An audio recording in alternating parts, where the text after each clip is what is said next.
আমি একজন entrepreneur and তার পাশাপাশি আমি একজন লয়ার। এখন আছি বাংলাদেশ সুপ্রিম কোর্টে আছি।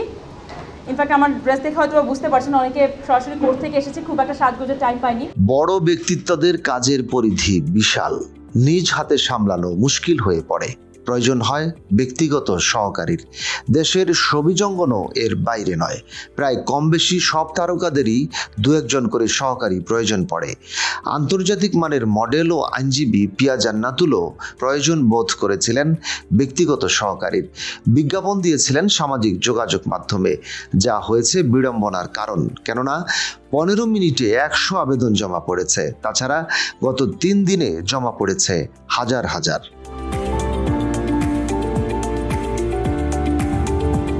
পোস্টে পিয়া লেখেন, আমি একজন অত্যন্ত উৎসাহী ব্যক্তিকে ব্যক্তিগত সহকারী হিসেবে যোগদানের জন্য খুঁজছি, যিনি আমার সঙ্গে অফিসে এবং বাইরে উভয় দিকেই কাজে সহযোগিতা করতে আগ্রহী থাকবেন। তবে আপনাকে অবশ্যই নমনীয় হতে হবে এবং কাজ সম্পর্কিত আমার সাথে ভ্রমণের জন্য প্রস্তুত থাকতে হবে।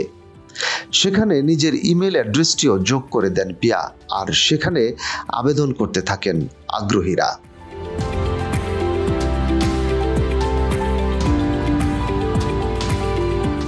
কিন্তু বিষয়টি নিয়ে এক পর্যায়ে খানিকটা বিব্রত প্রকাশ করেন পিয়া জান্নাতুল, কারণ সেই পোস্টে চাকরি প্রত্যাশীদের আগ্রহ ছিল তুলনামূলক বেশি।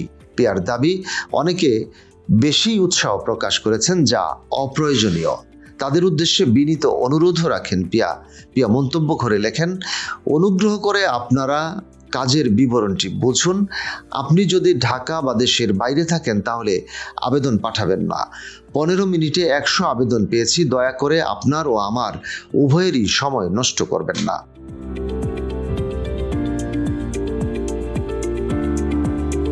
অনুরাগীদের কাছে পিয়া জান্নাতুল নামেই বেশি পরিচিত তিনি। 16 বছর বয়স থেকেই যুক্ত মডেলিংয়ে। বলে রাখা ভালো, বছরখানেক আগে এক মুচকি হাসিতে নেটিজনদের নজর কেড়েছিলেন পিয়া জান্নাতুল। তখন থেকে রাতারাতি ন্যাশনাল ক্রাশ হয়ে ওঠেন পিয়া।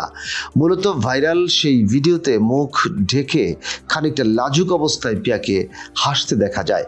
এ সময় তার পরনে ছিল না তেমন কোনো আকর্ষণীয় পোশাক, ছিলেন তার দাপ্তরিক পোশাক কালো গাউনেই।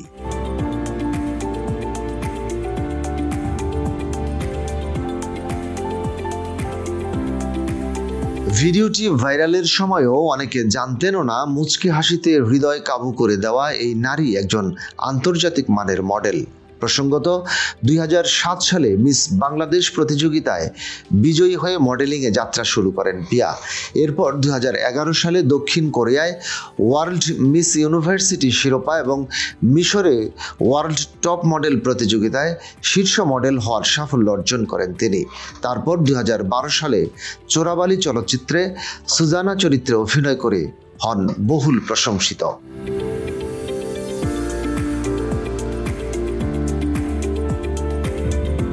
সে বছরই শিরোনামহীন ব্যান্ডের আবার হাসিমুখ গানের মিউজিক ভিডিওতে তাকে দেখতে পাওয়া যায়। পরে 2015 সালে তিনি একই সঙ্গে বেশ কয়েকটি চলচ্চিত্রে কাজ করেন। এর মধ্যে রয়েছে gangster returns, the story of Samara. এর মধ্যেই London college of legal studies থেকে আইন বিভাগে স্নাতক শেষ করেন পিয়া। বর্তমানে উচ্চ আদালতে আইনজীবী পেশাতে ব্যস্ত রয়েছেন তিনি। মনিরুজ্জামান তুহিনের পাণ্ডুলিপি এবং সংগৃহীত তথ্যচিত্রে রশিদ কামাল, বাংলা বাজার পত্রিকা ডিজিটাল।